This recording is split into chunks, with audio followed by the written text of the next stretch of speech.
L'Imbugé Val-Rhôme Tour 2023 commence par un contre-la-montre par équipe. Première équipe à s'élancer, la sélection de la province de Saint-Sébastien avec son directeur sportif emblématique Abraham Olano. Les Basques terminent 24e de l'étape. Autre découverte, la formation venue d'Indonésie, l'ASC Monster termine 27e.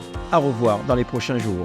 Côté français, côté déception, Charlieu-Chavagneux-Isère Cyclisme, double vainqueur d'étape l'année dernière, une arrivée chaotique à 3 alors que le chrono s'arrête sur le 4e homme.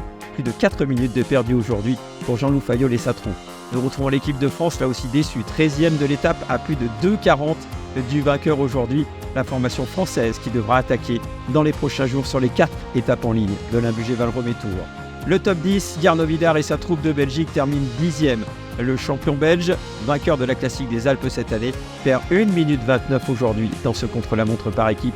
10e place pour la formation belge. On les savait solides, 9e place pour la formation Uno X.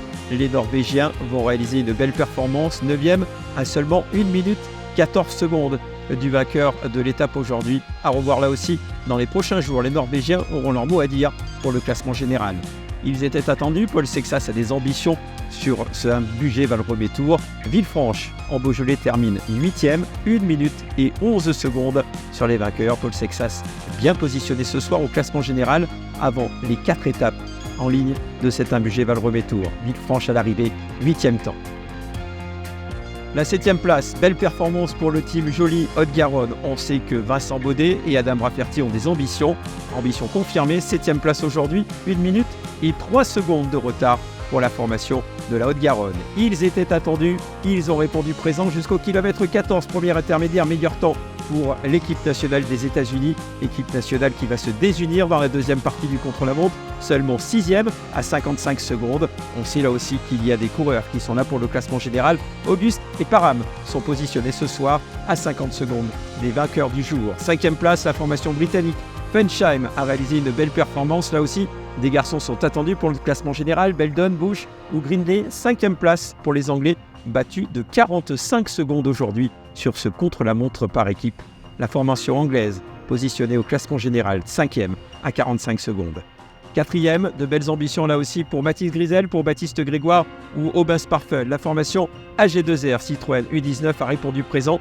4e temps à 43 secondes. Un final en trombe pour les coureurs de la formation chambérienne, tout proche du podium aujourd'hui.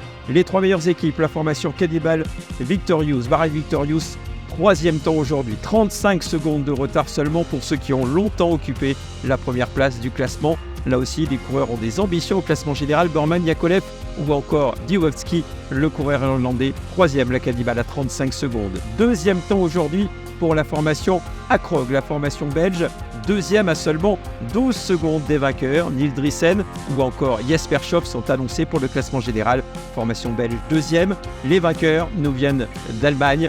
La formation du team Otto Eder, vainqueur sortant avec Emil Herzog, a réalisé le meilleur temps aujourd'hui à près de 49 800 de moyenne. La formation Barta, Clemsen, Fitzke, Hans, Kral et Marie Voet, vainqueur de l'étape du jour. Et c'est Christophe Kral, le vainqueur d'étape sur l'Heroica en Italie, qui endosse ce soir le maillot jaune de leader.